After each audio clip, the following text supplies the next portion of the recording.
Sagittarius, my fire babies, positive vibes, motivation, inspiration, elevation, love, light, positive energy, goodwill, peace and healing, abundance and prosperity all your way.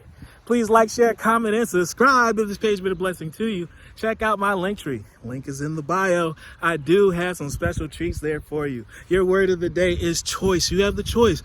You have the choice to be great, or you have the choice to stay in your bubble and make sure you stay in your comfort zone where you don't grow, where you know what tomorrow's going to bring. You know what the next 20 years are going to ensure you. You know exactly the type of money that you're going to make. You make sure that you are confining yourself from possibilities because you didn't jump off that ledge. You didn't jump out that window. You didn't jump out on faith because you provide everything that you need. So if anything, have belief and trust in yourself and make sure you follow through with your gift and your dream. If you're understanding my voice, you're changing the world because I need you. You're going to make the choice to change the world because we need you.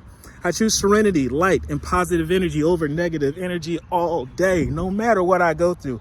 I choose happiness. I rise above fear, and I direct my thoughts to God and spirit.